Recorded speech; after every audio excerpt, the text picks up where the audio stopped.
Sir, आपण जर बघितलं कल्याण डोंबिवली असेल, त्यानंतर ठाण्यामध्ये मोठ्या प्रमाणात बिनविरोध जे उमेदवार आहेत ते निवडून येत आहेत. चांगलं, चांगली गोष्ट आहे. सशक्त लोकशाहीकडे आपली वाटचाल चालू आहे. समोरचे विरोधकच ठेवायचेच नाही. सत्ताधारी पक्षांनी सगळ्याचा वापर करून सत्ता, प्रशासन, पोलीस, यंत्रणा, दादागिरी आणि बिनविरोध निवडून यायचं. कशाला हवी लोकशाही? कशाला हव्यात लोक निवडणुका? कशाला हव्यात निवडणुका? चांगली गोष्ट आहे. आता काही समजणार नाही या गोष्टीचे परिणाम. कालांतराने भारताला हे भोगावं लागेल. यावरच आता निवडणूक आयोगाने निवडणूक आयोग जोक आहे.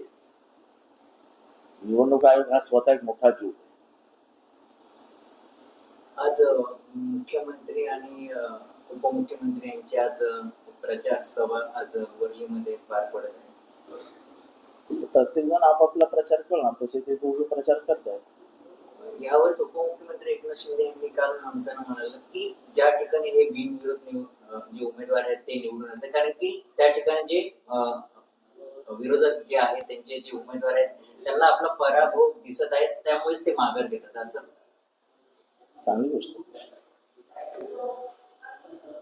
चांगली गोष्ट. प्रणिला केने यांना आपण उमेदवारी न दिल्याने ते नाराज झाले होते आणि त्यांनी मग त्यांचा प्रश्न होता.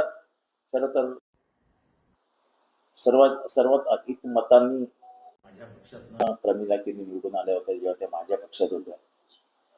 काय कारण झालं मला माहित नाही, पण त्यांनी आमचा पक्ष सोडला आणि एवढे ज्येष्ठ रक्तच त्यांच्या पतीचं निधन झालं.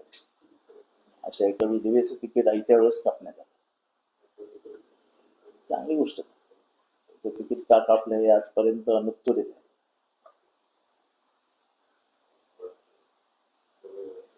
एकीकडे आज संजय राऊत यांनी जसं उपमुख्यमंत्री अजित पवार हे आता भाजपवर देखील आता आरोप करत आहेत आणि त्यानंतर संजय राऊत यांनी म्हटलं की अमित शहा यांची पक्षाची साथ सोडून पुन्हा एकदा त्यांनी शरद पवार यांच्या पक्षात यावं असा सल्ला दिला.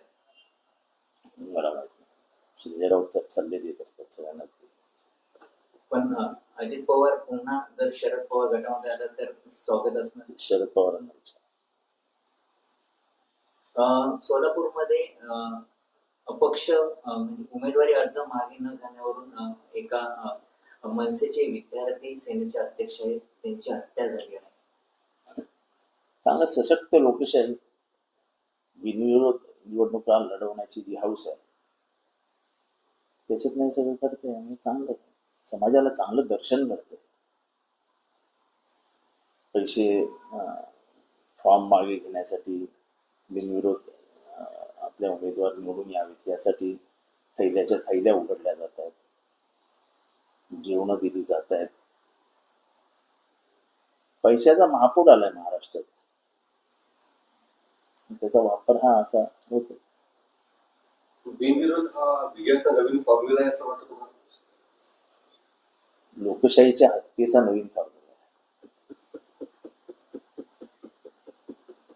सर, अजित पवार म्हणतात की राज्यात लुटारू गँग तयार झालेली आहे, राक्षसचा दर करण्यासाठी आम्ही निवडणुकीचा रिंगणात आहे. कोण आहे लुटारू गँग हे त्यांनी ठरवावं. त्यांनी जाहीर करावं लुटारू गँग कोण आहे. कारण का लुटारू गँग जर कॅबिनेट असेल तर मग ते कॅबिनेटचे सदस्य. एकीकडे मुंबईच्या महापौरावरून अनेक विधानं समोर येतात. जसं कृपाशंकर सिंह असते ते म्हणतात की उत्तर भारतीयांची मोठ्या प्रमाणात नगरसेवक निवडून त्यामुळे आमचा महापौर असेल, तर दुसरीकडे भाजपच्या वतीने हिंदू हा महापौर असेल. जात, धर्म, वर्ण या व्यवस्थेविरुद्ध भारत अनेक वर्ष भांडला. अनेक वर्षांची लढाई झाली. इतिहास आहे भारताचा. त्या जात, धर्म, वर्णावरती परत भारत येतोय आणि त्याच्यावरतीच राजकारण करतोय. त्याला एकच महिना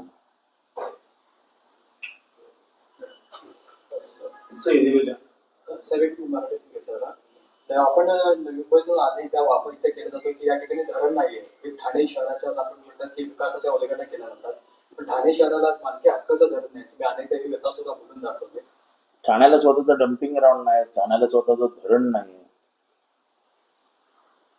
त्यासाठी तुमचं काय नंतर मिशन असेल त्यासाठी? मिशन काय, सरकारला करा म्हणजे इथला जो सत्ताधारी पक्ष आहे म्हणजे त्यांना काही करायचंच नाही. त्यांना फक्त अशा बिनविरोध निवडणुका जिंकायच्या आहेत आणि थैल्या उडून नंतर निवडणुका जिंकायच्या. पुण्यामध्ये उपमुख्यमंत्री अजित पवारांनी एक प्रश्न केला, कारण की त्या ठिकाणी शरद पवारांचा बॅनरवर फोटो कायम राहणार असं अजित पवार यांना विचारलं, तर अजित पवार यांनी सांगितलं की पत्रकारांना म्हटलं की तुझ्या तोंडात साखर पडो. म्हणजे शरद पवारांचा प्रत्येक बॅनरवर फोटो पाहिजे असं अजित पवारांची इच्छा असं वाटतं. मला तो प्रश्न समजला नाही आणि तशी इच्छा असेल तर काय वाईट नाही. म्हणजे अजित पवारांना प्रश्न केला की पुणे शहरात अनेक ठिकाणी बॅनर लागले, त्या बॅनरवर शरद पवारांचा फोटो असला पाहिजे, तो कायम राहिला पाहिजे. यावर अजित पवारांनी उत्तर दिलं की चांगलं ना, त्यांच्या मनातली इच्छा पूर्ण हो. हिंदी घ्या. सही 68 जो 68 लोग चुनाव में जीत के आए हैं लोकसभा चुनाव में, किस तरह से देखते हो आप सर? सशक्त गणतंत्र की तरफ हम आगे बढ़ रहे हैं. अब चुनाव की क्या जरूरत है, अब ऐसे ही बिन विरोध चुनाव होते रहेंगे. इस बार 68 आए, अगली बार 300-400 आएंगे. आस्ते आस्ते हम इस माहौल में जाएंगे तो चुनाव होंगे ही. साहब, ये आरोप ये भी लगाया जा रहा है कि 5 से 10 करोड़ में खरीदे जा रहे हैं उनसे की तरफ से आरोप मालूम नहीं मुझे, दाम क्या है मुझे पता नहीं. तो आपका क्या कहना है इसके ऊपर सर? क्या कि इतने उम्मीदवार जीत के आए हुए हैं, इस तरह से आप लोग कहते हैं? तो अच्छी बात है ना. देखो ना कि भारत की लोकशाही कितनी मजबूत है. अब लोकशाही जिंदा रखने के लिए एक लड़ाई लड़नी पड़ेगी. भारत मुझे लगता है गणतंत्र की लड़ाई हार चुका है.